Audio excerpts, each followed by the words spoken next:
Hello friends, आज हम discuss करेंगे वर्क पावर एनर्जी का सेकंड पार्ट। इस पार्ट में हम लोग को डिस्कस करना है work done by a force acting obliquely.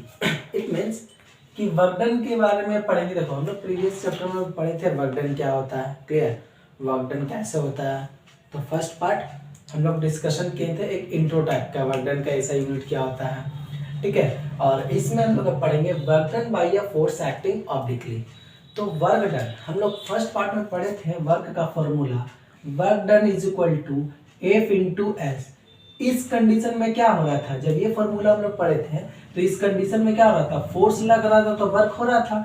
तो फोर्स जिस डायरेक्शन में लग रहा था उसी डायरेक्शन में डिस्प्लेसमेंट हो रहा था, along the direction of force के डायरेक्शन में ही डिस्प्लेसमेंट हो रहा था। तब हम लोग work done is equal to पढ़े थे F dot F cross S F S, ठीक है, ये पढ़े थे। Work done is equal to force into displacement. हम लोग वर्क डन का फॉर्मूला भी यही पढ़े थे। वर्क डन का फॉर्मूला क्या पढ़े थे सर, वर्क डन का फॉर्मूला हम लोग पढ़े थे A work is said to be done. हम लोग वर्क कहेंगे, कब वर्क कहेंगे, when force is apply and on objects and object displace through a some distance. अगर किसी भी ऑब्जेक्ट पे फोर्स लगा और वो ऑब्जेक्ट क्या हुआ, डिस्प्लेस कर गया, वो ऑब्जेक्ट डिस्प्लेस कर गया, कितना डिस्प्लेस किया, कुछ दूरी तय कर गया, मतलब कुछ भी दूरी, फोर्स लगा कुछ भी दूरी तय कर लिया, मतलब कि वो डिस्प्लेसमेंट हुआ। डिस्प्लेसमेंट हुआ तो वर्क आ जाएगा। तो हम लोग डिस्कस भी किए थे कि वर्क डन कैसे किसके फोर्स और डिस्प्लेसमेंट पे होता है। हम फोर्स लगा रहे हो, डिस्प्लेसमेंट नहीं हो रहा है, तो भी मेरा वर्क डन कितना हो गया था, मेरा 0 हो गया था। लेकिन मान लो फोर्स लगा 0, जैसे कि हम लोग दीवार को ही पुश कर रहे हैं, दीवार को पुश कर रहे हैं, फोर्स तो लगा रहे हैं लेकिन दीवार मोशन में आ रहा है, दीवार का डिस्प्लेसमेंट हो रहा है, वॉल का डिस्प्लेसमेंट नहीं हो रहा। तो वर्क डन मेरा क्या चाहिए, कुछ काम नहीं किए, कुछ काम किए नहीं किए। काम कब कहलाएगा, जब डिस्प्लेसमेंट होगा। विदाउट डिस्प्लेसमेंट वर्क होगा नहीं होगा।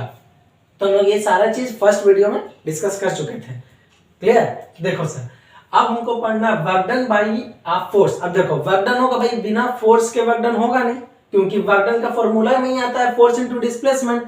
तो फोर्स लगेगा तभी डिस्प्लेसमेंट होगा, वर्क होगा। अगर फोर्स नहीं लगेगा तो डिस्प्लेसमेंट नहीं होगा, फिर वर्क नहीं होगा। तो अब जो वर्क डन हम लोग पढ़ेंगे, इसमें हम लोग डिस्कस करना है हमको क्या, work done by a force. वैसे वर्क डन के बारे में हमको पढ़ना है जहां पर फोर्स क्या लगे, ऑब्लिकली लगे। ऑब्लिकली मतलब स्ट्रेट ना होकर के कुछ एंगल बना करके लग रहा होगा। फोर्स क्या लग रहा होगा, कैसे लग रहा होगा, डिस्प्लेसमेंट और फोर्स के बीच में कुछ ना कुछ एंगल बन रहा होगा। अब इस कंडीशन में हम लोग वर्क को डिफाइन करेंगे। आ रही बात समझ में, कोई दिक्कत। देखो, तो हम ऑब्लिकली फोर्स पे डिपेंड करते हैं। तो सर देखो, तब हम लोग वर्क डन का फॉर्मूला थोड़ा सा चेंज कर देंगे। ऑब्लिकली कहने का मतलब क्या, कि फोर्स लग रहा है लेकिन फोर्स कुछ एंगल के साथ लग रहा है, फोर्स कुछ एंगल के साथ लग रहा है। और वो एंगल किसके थ्रू बनाएगा, किसके, लाइन ऑफ डिस्प्लेसमेंट, डिस्प्लेसमेंट के लाइन। मतलब कि फोर्स लग रहा है और डिस्प्लेसमेंट के, मतलब फोर्स लग रहा है, मान लो फोर्स हम लगाए हैं नॉर्थ ईस्ट डायरेक्शन, हम लोग फोर्स लगाए हैं नॉर्थ वेस्ट, हम लोग फोर्स लगाए नॉर्थ वेस्ट में, डिस्प्लेसमेंट हुआ तो वहां जाकर के ईस्ट में, ठीक है। तो नॉर्थ वेस्ट में फोर्स लगा है, ठीक है, नॉर्थ वेस्ट में हम लोग फोर्स लगा रहे हैं और डिस्प्लेसमेंट कहीं और हो रहा है, किसी और डायरेक्शन में, मान लो वेस्ट में ही हो रहा है। तो नॉर्थ ईस्ट, और देखो फोर्स ऐसे लगेगा, इस तरह से अगर फोर्स लगा होगा, ठीक है, साउथ ईस्ट में अगर फोर्स लगा होगा तो डिस्प्लेसमेंट मान लो ऐसे लग रहा है। तो ये वाला मेरा एंगल, तो देखो ये जो फोर्स लग रहा है कैसा लग रहा है, ऑब्लिकली लग रहा है। फोर्स लग रहा है इस ऑब्जेक्ट पे, कैसे, इस ऑब्जेक्ट पे जो हम फोर्स ऐसे लगा रहे हैं तो ऑब्लिकली लग रहा है। और इस ऑब्जेक्ट का डिस्प्लेसमेंट किधर हुआ, इस डायरेक्शन में हो रहा है। तो देखो ये एंगल कुछ बन गया ना सर। तब हम लोग फोर्स वर्क डन बराबर क्या होगा, तब हम लोग का वर्क डन बराबर क्या होगा सर, हम लोगों का वर्क डन बराबर हो जाएगा work done is equal to, देखो अभी तक तो कुछ याद करने की जरूरत नहीं है सर। जब ऑब्लिकली लगेगा तो एक चीज और आ गया नेचर में, क्या आ गया, एंगल। क्या आ गया, एंगल। क्या आ गया, एंगल। और इसको एंगल को हम लोग बोलते हैं थीटा, थीटा से डिनोट करते हैं, क्लियर। तो देखो आ गया एंगल। जब हम लोग फर्स्ट वीडियो में डिस्कस किए थे, वर्क होगा कब होगा, जब फोर्स लगेगा और डिस्प्लेसमेंट होगा, दो चीज। अब एक चीज और आ गया, क्या आ गया, एंगल आ गया। एंगल आ गया, एंगल किससे किसके बीच में, लाइन ऑफ फोर्स और लाइन ऑफ डिस्प्लेसमेंट के बीच का एंगल। तो work done is equal to अब हो जाएगा आपका F S cos theta, F S cos theta, work done क्या हो जाएगा आपका एफ एस कॉस थीटा। देखो अब जब ऑब्लिकली लगे फोर्स किसी भी ऑब्जेक्ट पर, तब मेरा वर्क का फॉर्मूला हो जाएगा एफ एस कॉस थीटा। अब सर ये कॉस थीटा क्या है, तो हम अब देखो क्लास 11 में आप लोग को पढ़ना है, जो भी फोर्स लगता है ना, जब भी फोर्स लगता है, फोर्स कैसा है, वेक्टर क्वांटिटी है। देखो फोर्स जब लगता है ना तो दो कंपोनेंट में टूट जाता है। फोर्स जब लगता है तो एक्स एक्सिस में और वाई एक्सिस के कंपोनेंट में टूट जाता है। बात समझ में कि नहीं आ रही है? मान लो कि कोई फोर्स है ऐसे, ठीक है, कोई फोर्स लगा, ठीक है, ये फोर्स लगा, ये फोर्स लगा अपना, तो फोर्स देखो इसके साथ थीटा एंगल बनाया, ठीक है, ये फोर्स एक्स एक्सिस, जैसे मान लो कि ये एक ऑब्जेक्ट है, क्लियर, इस ऑब्जेक्ट पे ऐसे हम क्या कर रहे हैं, फोर्स लगा रहे हैं, तो इसको देखो एक्स एक्सिस और वाई एक्सिस के अलॉन्ग बट गया। अब ये फोर्स लग रहा है इस ऑब्जेक्ट पर, तो एक्स एक्सिस और वाई एक्सिस के अलॉन्ग बटेगा, क्या करेगा, बटेगा। जैसे देखो ये ऑब्जेक्ट है, इस ऑब्जेक्ट पे अगर ऐसे फोर्स लगा रहे हैं तो ये एक्स एक्सिस और वाई एक्सिस के अलॉन्ग बटेगा। आरी बात समझ जो हम बोल रहे हैं, एक्स एक्सिस और वाई एक्सिस के अलॉन्ग बटेगा, तो इसके साथ एंगल बनाता है। तो हम लोग पढ़े एक तो सटा कॉस हटा साइन, मतलब जिसके साथ लगा हुआ है, एंगल जिसके साथ लगा हुआ है वो कॉस थीटा हो जाएगा। मतलब कि ये जो फोर्स एफ है इसका कंपोनेंट, जैसे मान लो यहां लग रहा है, ठीक है, इस पोजीशन में ऐसे फोर्स लग रहा है, तो इसका कंपोनेंट एक्स एक्सिस के अलॉन्ग कितना है और इसका कंपोनेंट वाई एक्सिस के अलॉन्ग कितना है। अरे बस समझ, जैसे किसी भी चीज को इस तरह से ऐसे पुश किया जाए, ऐसे से पुश किया तो ये ऊपर की ओर ऐसे बढ़ेगा, ऊपर की ओर मान लो ऐसे बढ़ रहा है, इट मींस क्या कि देखो कुछ एक्स एक्सिस को भी चल रहा है और कुछ वाई एक्सिस मतलब हाइट को भी गेन कर रहा है। देखो समझना इस बात को थोड़ा अच्छे से।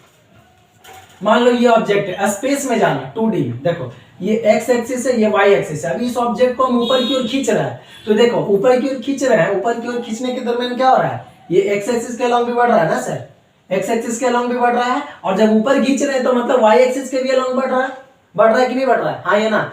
तो ये एक्स एक्सिस मतलब एक्स एक्सिस पे इसका कितना कंपोनेंट है और वाई एक्सिस पे इसका कितना कंपोनेंट है, बस इतना समझो। माइंड में तुमको और अच्छे से इसके बारे में पढ़ना है, क्लियर। तो वही फोर्स हो गया, देखो तो यही जो फोर्स हो गया ना सर, एक्स एक्सिस के अलॉन्ग कितना लग रहा है, मतलब एक्स एक्सिस के अलॉन्ग जैसे डिस्प्लेसमेंट इसका एक्स एक्सिस के अलॉन्ग है, तो कितना फोर्स इसके लिए रिस्पॉन्सिबल है, इस डायरेक्शन में जाने के लिए इसका कितना फोर्स रिस्पॉन्सिबल है, और वाई एक्सिस में जाने के लिए कितना फोर्स रिस्पॉन्सिबल है, समझ में आया। तो एक्स एक्सिस के अलॉन्ग जाने में इसका कितना फोर्स रिस्पॉन्सिबल होगा, ये बताएं, सटा कॉस, तो ये थीटा एंगल बना रहा है, तो cos theta, F cos theta, मतलब कि ये पूरा जो एफ है ये दो पार्ट में बट गया। अगर मान लो ये 10 न्यूटन लग रहा होता तो 10 न्यूटन दो पार्ट में बट गया, एक्स एक्सिस के अलॉन्ग बट गया और वाई एक्सिस के अलॉन्ग बट गया, समझ में आया सर। तो हम क्या लिखेंगे यहाँ पर, 10 कॉस थीटा, एक्स एक्सिस के अलॉन्ग इतना हो गया, इसका वैल्यू जो इस फोर्स का वैल्यू एक्स एक्सिस के अलॉन्ग इतना हो गया, और वाई एक्सिस के अलॉन्ग कितना हो जाएगा, वाई एक्सिस के सटा कॉस हटा साइन, तो वाई एक्सिस के अलॉन्ग हो जाएगा 10 साइन थीटा। ये चीज समझ में आया, ये आपको क्लास 11 में अच्छे से पढ़ना है, ठीक है। तो जब फोर्स तुम्हारा ऑब्लिकली लगेगा, जब फोर्स तुम्हारा किसी भी ऑब्जेक्ट पे ऑब्लिकली लगेगा और डिस्प्लेसमेंट के साथ कुछ एंगल बनाएगा, तब वर्क डन बराबर क्या हो जाएगा आपका, एफ एस कॉस थीटा, क्या हो जाएगा, एफ एस कॉस थीटा।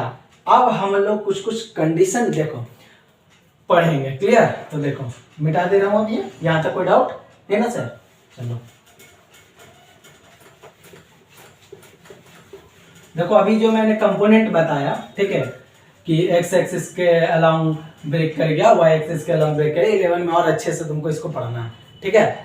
तो देखो सर, अब जब फोर्स किसी भी ऑब्जेक्ट पे ऑब्लिकली लगा है, तब वर्क डन बराबर क्या हो जाएगा, क्या हो जाएगा sir, F S cos theta, F S cos theta, work done equal to हो जाएगा F S cos theta, done. अब देखो सर कंडीशन पढ़ना है इसमें, हमको क्या पढ़ना है, कंडीशन। देखो कॉस थीटा तो छोड़, तुम लोग 9th में उसके नहीं मालूम होगा, बस 2-3 वैल्यू याद रख लेना। कॉस 0 डिग्री, कॉस 0 डिग्री का वैल्यू होता है 1, कॉस याद रख लो 90 डिग्री का वैल्यू होता है 0, कॉस 180 का वैल्यू होता है आपका -1, ये तीनों याद रखना। cos 0 1, cos 90 0 और cos 180 -1। अब ये तीनों कंडीशन पढ़ेंगे। देखो हम बोले कि एक ऑब्जेक्ट है, पहला कंडीशन क्या है, एंगल 0। एंगल 0 इट मींस क्या, एंगल 0, एंगल अभी पता है ना, एंगल किससे किसके बीच बनेगा, लाइन ऑफ फोर्स और लाइन ऑफ डिस्प्लेसमेंट के बीच में। तो अगर मेरा फोर्स इस डायरेक्शन में लग रहा है और डिस्प्लेसमेंट भी इसी डायरेक्शन में हो रहा है, तो इन दोनों के बीच का एंगल कितना, इन दोनों के बीच का एंगल कुछ हुआ, जल्दी बोल, नहीं हुआ ना सर, कोई एंगल नहीं हुआ, एंगल कितना हो गया, 0। तो जब 0 बनेगा तो देखो वर्क डन बराबर क्या हो जाएगा, एफ एस cos 0 और एफ कितना, मान लो कि हम 10 न्यूटन का फोर्स लगा रहे हैं, चलो डिस्प्लेसमेंट भी हो गया, हटाओ रहने दो इसको, एफ ही रहने दो। तो हम डिराइव कर रहे हैं यहां से क्या होगा, तो F S cos theta, F S cos theta कितना, दोनों के बीच का एंगल 0, और जब एंगल 0 तो वैल्यू 1 cos थीटा का, तो एफ एस इंटू 1, तो वर्क डन बराबर क्या हो गया, एफ एस।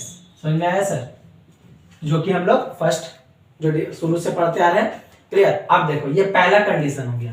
अब दूसरा कंडीशन क्या हो सकता है, ये ब्लॉक है सर, ये ब्लॉक है, इस पे फोर्स क्या हो रहा है सर, इस पे फोर्स, अब देखो ये फर्स्ट कंडीशन हो गया आपका। देखो अब यहाँ ये ब्लॉक है, इस ब्लॉक पे फोर्स ऐसे लगा, बहुत बार क्या होता है ना कि हम लोग ऐसे फोर्स लगाते हैं और वो फिसल करके आगे चल जाता है, होता है ना, कोई क्वेश्चन कोई वस्तु ऐसा रहता है, ऑब्जेक्ट ऐसा रहता है कि हम लोग ऊपर से ऐसे लगा रहे, ऐसे लगाने से फिसल जाता है, होता है ना सर, ऐसे दबाने से वो आगे बढ़ जाता है, होता है कि नहीं ऐसा। तो जब हम लोग परपेंडिकुलर फोर्स लगा रहे हैं और ऑब्जेक्ट का डिस्प्लेसमेंट ऐसे हो जा रहा है, जब फोर्स कैसे लग रहा है, परपेंडिकुलर, लेकिन ऑब्जेक्ट कैसे मूव कर रहा है, ठीक है, तो इन दोनों के बीच का एंगल कितना हो गया, 90 डिग्री, ठीक है, 90 डिग्री हो गया ना सर। तो देखो, तो वर्क डन बराबर यहां से क्या हो जाएगा, एफ एस cos 90 डिग्री, तो work done is equal to F S cos 90 की वैल्यू कितना, 0, तो cos 90 की वैल्यू 0, तो इसका 0 वैल्यू, तो वर्क डन बराबर क्या हो गया, 0। वर्क डन कब 0 कहेंगे, जब फोर्स मेरा क्या हो, परपेंडिकुलर लगे और डिस्प्लेस फोर्स परपेंडिकुलर हो लाइन ऑफ डिस्प्लेसमेंट के। जब फोर्स परपेंडिकुलर होगा लाइन ऑफ डिस्प्लेसमेंट के, तो वर्क डन मेरा कितना होगा, कितना होगा सर, 0। ये कंडीशन क्लियर हो गया।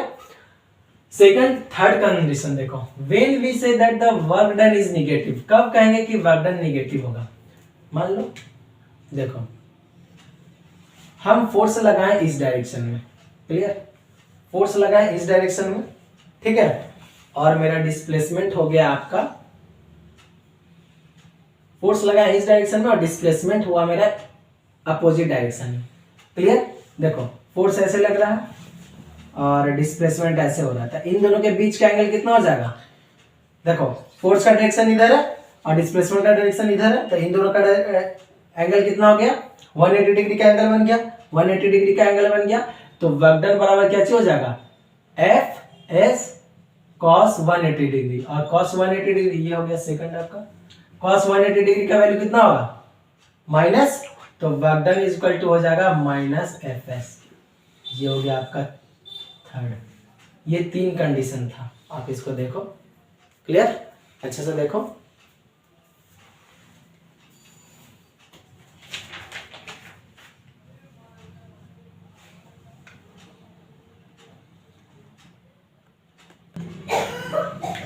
या तक कोई डाउट? अब हम लोग कुछ एग्जाम्पल देख लेते हैं, ठीक है, कुछ एग्जाम्पल से हम लोग समझ लेते हैं, इसको मिटा रहा हूं मैं।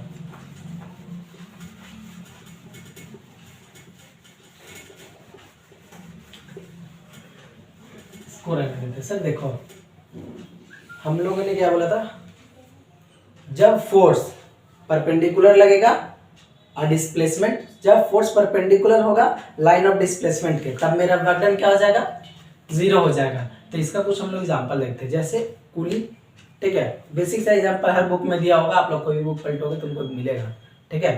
देखो जब कुली सामान उठाता है, सर पे रखा, सामान सर पे रखा ना सर, फोर्स उस पे, देखो फोर्स वेट भी फोर्स है, हम लोग ग्रेविटी में पढ़ के हैं, ठीक है। तो क्या करेगा, उस पे पूरा का पूरा फोर्स लगेगा, उस पे पूरा, उस आदमी पे पूरा फोर्स लग रहा है, आदमी पे पूरा का पूरा फोर्स लग रहा है कि नहीं लग रहा है सर। लेकिन आदमी कैसे चल रहा है, जो मेन है, जो कुली है, वो कैसे चल रहा होगा, सामान को रख करके आगे की ओर बढ़ रहा होगा, मतलब कि देखो सामान को ऐसे रखा होगा अपने सर पर, क्लियर, सामान को इस तरह से अपने सर पर रखा होगा और आगे की ओर बढ़ा होगा, ठीक है। फोर्स कैसे लग रहा है, डाउनवर्ड डायरेक्शन में। डिस्प्लेसमेंट कैसे हो रहा है, ऐसे। तो बताओ इन दोनों के बीच का एंगल कितना, 90 डिग्री। और जब 90 डिग्री का एंगल होता है तब तुम कितना डिस्प्लेसमेंट कर लो, तुम्हारा वर्क डन बराबर कितना होगा, 0। कितना होगा, वर्क डन बराबर तुम्हारा हो जाएगा cos 90 0। तो वर्क डन इक्वल टू आपका हो जाएगा 0। तो जो पुली हम लोगों को लाता है सामान, वो कोई काम करता है सर, कोई काम नहीं करता, फिर भी हम उसको पे करते हैं, ठीक है। साइंस के लैंग्वेज में वो कोई काम नहीं कर रहा है, फिर भी हम उसको पे कर रहे हैं कि वो मेरा सामान ढो करके लाया, वो बहुत काम कर दिया, हम लोग ऐसे बोलते हैं ना सर, लेकिन एक्चुअली में वो काम किया नहीं।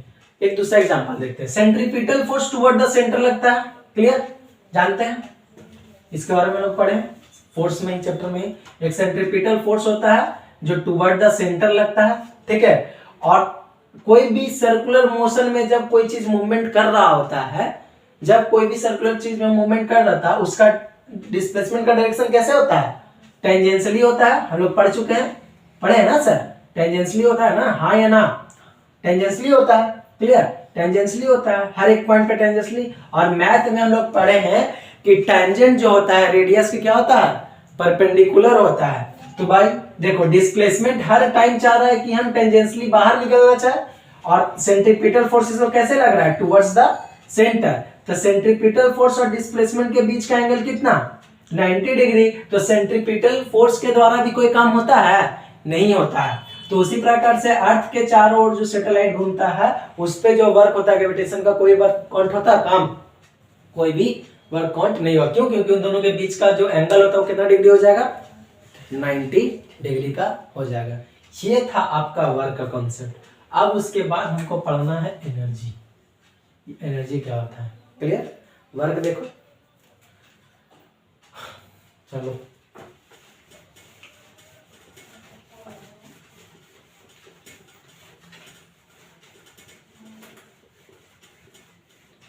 Work done by a force acting obliquely, clear है।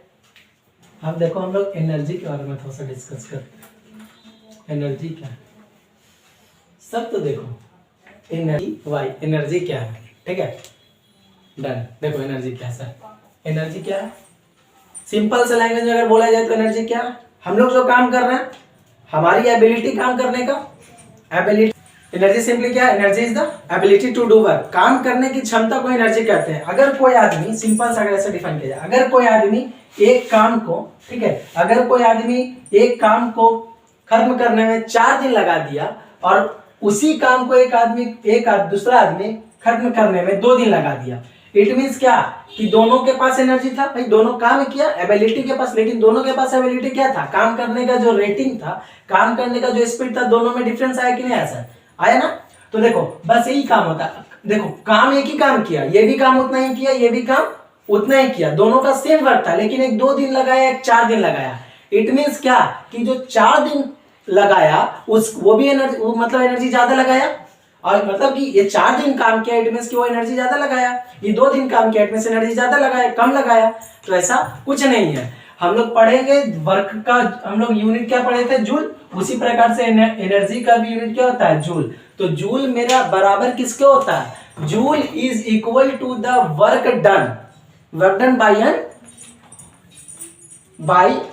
बाय कोई भी जो आदमी के द्वारा काम किया जाएगा, ठीक है, उसके बराबर उसका एनर्जी होगा। एनर्जी को कैसे डिराइव करेंगे, हम जैसे कोई काम किए, हम किसी भी काम को किए, तो जितना काम किए दैट इज द एनर्जी। आइए सर, वो मेरा एनर्जी है, ठीक है। अब बात को ऐसे समझो, अभी हम ये एग्जांपल लिए ना सर, हम एग्जांपल के लिए दो आदमी हैं, 2 आदमी को सेम काम दिया गया, ठीक है, 2 आदमी को सेम वर्क डन का सिंपल सा डिफरेंशियल समझ में आया ना, the ability to do work is known as energy, ठीक है, इज नोन एज एनर्जी। काम करने की क्षमता को ही एनर्जी करते हैं। हमारे पास कितनी कैपेसिटी है किसी भी काम करने को, हमारे पास कितना कैपेसिटी है कि किसी भी काम को कर लेंगे, वही हमारा एनर्जी है, क्लियर। हमसे कोई काम नहीं हो रहा है तो हम उतना, हमारे पास एनर्जी नहीं है, ठीक है। तो हम क्या काम कर रहे हैं, इससे पता चलता है कि हमारे पास कितना एनर्जी है। और एनर्जी बराबर किसके होता है कि हम कितना काम कर रहे हैं, जितना अमाउंट ऑफ काम हम कर रहे हैं उतना ही हमारा क्या होगा, एनर्जी होगा। मतलब काम और एनर्जी इक्वल, इसका भी जूल होता है, इसका भी ऐसा यूनिट जूल होता है। तो हम एक चीज अब तुमसे बता रहे हैं, देखो एक एग्जांपल लेते हैं। ये एक काम दिया गया दो आदमी को सेम अमाउंट ऑफ काम दिया गया, दो आदमी था, दोनों को काम दिया गया, भाई तुम भी इतना काम करो, तुम भी, दोनों को इक्वल काम दिया गया, ठीक है। ये आदमी 4 दिन में काम को खत्म कर दिया, अब ये आदमी 2 दिन में काम को खत्म कर दिया, क्लियर। इट मींस क्या, ये 4 दिन में काम को खत्म किया तो मतलब कि इसके पास ज्यादा एनर्जी था। 4 दिन काम किया भाई, 4 दिन काम किया, इट मींस क्या कि ज्यादा एनर्जी लगाया होगा। ये 2 दिन काम किया, इट मींस क्या कि कम एनर्जी लगाया, ऐसा है नहीं सर। अभी हम लोग पढ़े हैं क्या कि एनर्जी है क्या, वर्क ही है, वर्क ही एनर्जी है। काम करने की कैपेसिटी को हम लोग एनर्जी कहते हैं, आएगा समझ कि नहीं। तो जब दोनों को सेम काम दिया गया तो इन दोनों में से कैसे अंतर हो सकता है कि ये ज्यादा एनर्जी लगा दे और कम एनर्जी लगा दिया। भाई दोनों एनर्जी इक्वल अमाउंट में लगाया, क्यों, क्योंकि दोनों का जो वर्क था सेम था, दोनों का जो वर्क था क्या था, दोनों का दोनों वर्क सेम था ना सर। तो देखो जब दोनों का वर्क सेम था तो ये 4 दिन में लगाया, इट मींस क्या कि ये 1 दिन में इसके पास एनर्जी कम था, पर डे के अनुसार इसके पास एनर्जी कम था और इसके पास एनर्जी ज्यादा था। तो इसीलिए क्या हुआ सर, इसलिए क्या हुआ, ये जो काम किया ये 4 दिन में एनर्जी, 4 दिन में खत्म किया काम को, इट मींस कि पर डे के अनुसार से ये अपना क्या कम एनर्जी खत्म किया। इसके पास उतनी कैपेसिटी नहीं थी काम करने का, मतलब एक कमजोर आदमी था, इसके पास कम एनर्जी था, इसलिए ज्यादा दिन समय ले लिया और इसके पास ज्यादा एनर्जी था, ठीक है। तो ये 1 दिन में ज्यादा से ज्यादा काम को करके 2 दिन में काम को खत्म कर दिया, लेकिन दोनों का दोनों कितना एनर्जी वेस्ट किया, इक्वल एनर्जी वेस्ट किया। इसको याद रखना सर, समझ आया। क्योंकि भाई जितना काम कर रहा है काम ही एनर्जी के बराबर है, ठीक है, आ रही बात समझ में। और एनर्जी का यूनिट क्या होता है, जूल, एनर्जी का भी यूनिट जूल होता है, क्लियर। एनर्जी में कोई डाउट, ठीक है। आप लोग बुक पढ़ाना, कोई डाउट होगा तो कमेंट आउट कर देना। अब देखो हम लोगों को टाइप ऑफ एनर्जी पढ़ना है, ठीक है। टाइप ऑफ एनर्जी में कितने टाइप के एनर्जी होते हैं वो पढ़ना है, क्लियर। देखो तो एनर्जी में हम लोग को पढ़ना है, टाइप ऑफ एनर्जी में हम लोग को पढ़ना है काइनेटिक एनर्जी, पोटेंशियल एनर्जी, ठीक है। काइनेटिक एनर्जी हो जाएगा, पोटेंशियल एनर्जी हो जाएगा, ठीक है। क्या क्या पढ़ना है, kinetic energy, potential energy, heat energy, light energy, sound energy, electrical energy और न्यूक्लियर एनर्जी। ये सारा एनर्जी के बारे में, इतना टाइप्स का एनर्जी होता है, और भी टाइप्स का एनर्जी होता है, लेकिन तुमको पढ़ना है केवल काइनेटिक एनर्जी के बारे में। किसके बारे में पढ़ना तुमको, काइनेटिक एनर्जी के बारे में, काइनेटिक एनर्जी के बारे में पढ़ना है। फिर उसके बाद तुमको पढ़ना पोटेंशियल एनर्जी, काइनेटिक एनर्जी होगा, पोटेंशियल एनर्जी होगा, हीट एनर्जी होगा, ठीक है, आरी बात समझ में, लाइट एनर्जी होगा, साउंड एनर्जी होगा, इलेक्ट्रिकल एनर्जी होगा, न्यूक्लियर एनर्जी होगा। इतने सारे एनर्जी होता है, लेकिन तुमको ज्यादातर काइनेटिक एनर्जी और पोटेंशियल एनर्जी के बारे में इसमें पढ़ना है। तो हम थोड़ा सा डिस्कस करते हैं काइनेटिक एनर्जी क्या होता है। एनर्जी में कोई डाउट नहीं सर, काइनेटिक एनर्जी देखते हैं। क्या काइनेटिक एनर्जी सर, देखो काइनेटिक वर्ड का ही मतलब होता है मोशन, ठीक है। एक हम लोगों का साइंस 11th 12th में जाओगे तो काइनेमेटिक्स तुमको एक अलग से पढ़ना ही होगा। काइनेमेटिक्स तुम 11th में साइंस लोगे ना सर, साइंस लोगे अगर तो आपको पढ़ना है क्या, साइंस अगर लोगे तो आपको पढ़ना पड़ेगा kinematics. Kinematics is the branch of physics which deal with the study of motion. Kinematics एक किसका ब्रांच है, फिजिक्स का एक ब्रांच ही है जिसमें केवल तुमको किसके बारे में पढ़ना है, मोशन के बारे में पढ़ना है। Which deal with the study of motion, motion से रिलेटेड हर एक चीज के बारे में तुमको काइनेमेटिक्स में पढ़ना है। हरी बात समझे। तो काइनेटिक एनर्जी वहां देखो, अब यहां से हमको पढ़ना काइनेटिक एनर्जी। तो kinetic energy what, kinetic energy क्या, kinetic energy the energy possesses by the energy possesses by the motion, the energy due to the motion of a body, energy due to motion of body, motion of body के कारण जो energy किसी में चीज में आएगा उसको हम बोलेंगे काइनेटिक एनर्जी। क्या बोले हम, क्या बोले हम, एनर्जी। कैसा एनर्जी, एनर्जी होगा किसकी वजह से, मोशन की वजह से अगर एनर्जी आया तो उसको हम लोग बोलेंगे काइनेटिक एनर्जी। मतलब कि अगर हम लोग हैंड भी अपना मूव कर रहे हैं तो इसमें क्या है, काइनेटिक एनर्जी है। मतलब due to motion, due to motion अगर कोई एनर्जी आया तो मेरा होगा क्या, kinetic energy. As for example अगर कार चल रही है, बाइक चल रही है, साइकिल चल रही है, तो उसमें कौन सा एनर्जी होगा, काइनेटिक एनर्जी। क्यों, क्योंकि वो क्या है, मोशन में है। अगर हम चल रहे हैं, हम चल भी रहे हैं, तो हम लोग मोशन में आ गए, मोशन में आ गए तो हमारे पास कौन सा एनर्जी आएगा, काइनेटिक एनर्जी आएगा। कौन सा एनर्जी आएगा सर, काइनेटिक एनर्जी आएगा, याद रखना।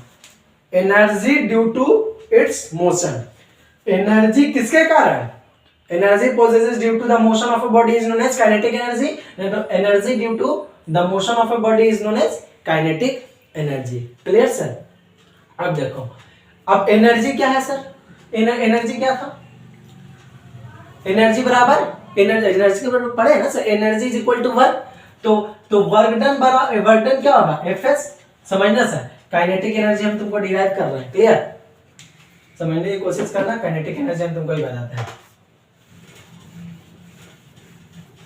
असल ये काइनेटिक एनर्जी ना बहुत डेंजरस भी हो सकता है, ठीक है। हम लोग जितना भी एक्सीडेंट सुनते हैं इसी काइनेटिक एनर्जी के कारण होता है। जब एनर्जी किसी में लार्ज अमाउंट में लगता है तो वो उसका रिजल्टेंट फॉर्म में वो डिजास्टर फॉर्म भी ले सकता है।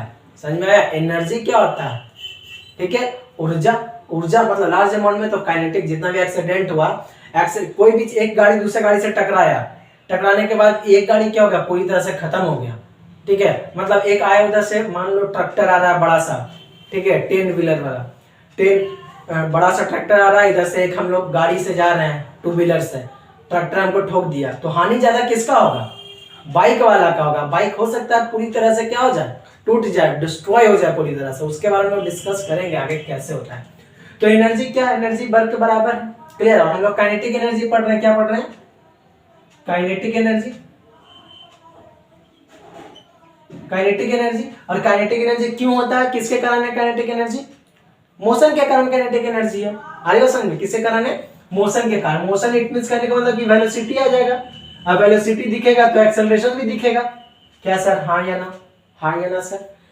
अब देखो डेरिवेशन ऑफ काइनेटिक एनर्जी देखना है, ठीक है। तो देखो सर, वर्क डन ही काइनेटिक एनर्जी के बराबर है, क्लियर, वर्क डन ही काइनेटिक एनर्जी के बराबर है, ठीक है। मान लो कोई एक ऑब्जेक्ट मूव कर रहा है, ठीक है, मूव कर रहा है, स्टॉप होने के जस्ट पहले इस पे फोर्स लग रहा है, स्टॉप होने के जस्ट पहले, मतलब यहाँ पर आकर के ये स्टॉप हो गया, मतलब इनिशियल वेलोसिटी इसका v हो गया, फाइनल वेलोसिटी इसका 0 हो गया ना सर, ठीक है। तो और s डिस्टेंस तक चला, s डिस्टेंस तक ये चला, आ रही बात समझ में, कितना डिस्टेंस तक चला, s डिस्टेंस तक चला। तो यहाँ से तुम्हारा क्या हो जाएगा, देखो यहाँ से आपका हो जाएगा v square is equal to u square plus 2as वाला यूज कर ले, ठीक है। तो v स्क्वायर कितना, 0 is equal to u square. अब देखो ये रुका है तो एक्सेलरेशन रुका है, निगेटिव में जा रहा है, ठीक है, तो माइनस 2as हो जाएगा। अब देखो माइनस 2a, तो u स्क्वायर बराबर आपका कितना आ गया, u बोले तो small v square equal to कितना आ गया, 2as आ गया ना sir, 2as initial velocity v लिए थे, तो v square equal to 2as आ गया। अब यहाँ से 2as आ गया, तो हम लोग यहाँ से a बराबर क्या निकाल सकते हैं, निकाल सकते हैं v स्क्वायर अपॉन 2as। देखो मैं यहाँ लिख दे रहा हूँ, यहाँ से हम लोग v स्क्वायर बराबर, सॉरी यहाँ से हम लोग लिख सकते हैं a is equal to v square upon 2as। अब देखो, अब वर्क डन ही मेरा काइनेटिक एनर्जी के बराबर होगा, वर्क डन जितना होगा v एनर्जी के बराबर होगा। तो फोर्स इज इक्वल टू क्या होता है, फोर्स इज इक्वल टू होता है m इंटू a और s। तो work done is equal to क्या चलेगा, मास क्या है, मास का m को m रहने देते, एक अभी निकाले ना हम, m बराबर क्या, v square upon 2as into s, s से s कट गया, तो वर्क डन बराबर क्या चीज हो गया, mv स्क्वायर बाई 2as। नहीं सर, यहाँ से a का वैल्यू निकाल लिया ना, तो 2s होगा केवल, तो v स्क्वायर अपॉन 2 हो गया। तो work done is equal to क्या हो जाएगा, हाफ mv स्क्वायर। और यही वर्क डन किसके कारण है, मोशन के कारण है सर। मोशन में था, उसको धीरे धीरे रोका गया, फोर्स लगा, फोर्स लग रहा है सर, वर्क रुका, मतलब फोर्स लगा, डिस्प्लेसमेंट रुक गया ना सर, वो रुका, तो ड्यू टू मोशन के कारण जो एनर्जी आया, तो अब यही इक्विवेलेंट होता है काइनेटिक एनर्जी के। तो काइनेटिक एनर्जी बराबर होता है half mv square, kinetic energy बराबर होता है हाफ mv स्क्वायर के। आज यहाँ इतना ही तक रखते हैं हम लोग, काइनेटिक एनर्जी डिराइव करना देखना आप लोग बुक में भी, और आगे का हम लोग नेक्स्ट वीडियो में डिस्कस करेंगे। Okay, thank you.